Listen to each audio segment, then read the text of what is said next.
On voit cet instrument pour la première fois dans le public. Il y en a quelques-uns. Eh ouais, c'est les touristes. Eh ouais, on est content que vous soyez là. Alors cet instrument, c'est un instrument typiquement suisse et pas savoyard. Donc ses origines, elles sont de la Suisse centrale et on retrouve les premières traces de cet instrument au XVIe siècle. Alors, pourquoi cet instrument a été inventé ou créé?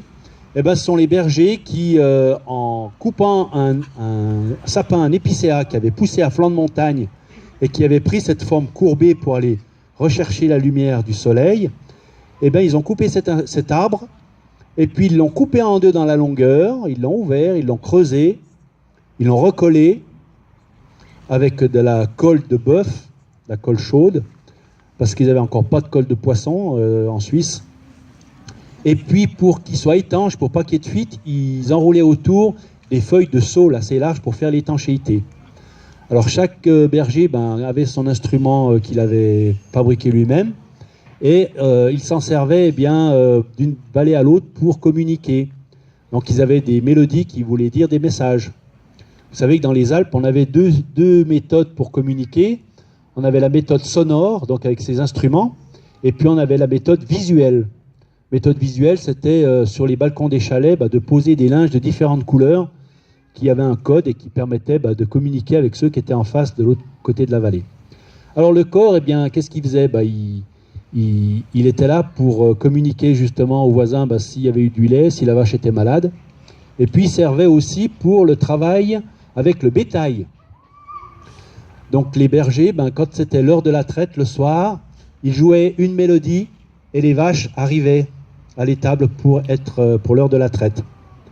Alors effectivement, nous, quand on joue dans les alpages, ou même pas dans les alpages, et puis qu'il y a des vaches qui sont un petit peu autour, même jusqu'à 1 kilomètre, quand elles entendent le son du corps, elles rappliquent vers nous. Voilà. Donc je ne sais pas si c'est parce qu'elles reconnaissent la musique, la mélodie, ou si certaines fréquences ont une incidence sur leur cerveau, j'en sais rien. En tout cas, cet après-midi, il y a Youyou qui est là, qui cherche les partitions dans son carnet. Il a été au bord de la plage pour jouer, pour voir si ça attirait des dames. Et les dames, elles ne venaient pas. Voilà, bon. Donc ça ne marche pas pour tous les êtres. Donc voilà. Donc on va vous interpréter maintenant la petite valse du lac d'Annecy. Ah, c'est très local, hein. Pourquoi la petite valse du lac d'Annecy? Parce que c'est une pièce qui a été composée en 2012. 2012, lorsqu'on a organisé le rassemblement des corps français ici à Annecy sur le Paquier, et où on a réuni 165 corps des Alpes sur le Paquier d'Annecy.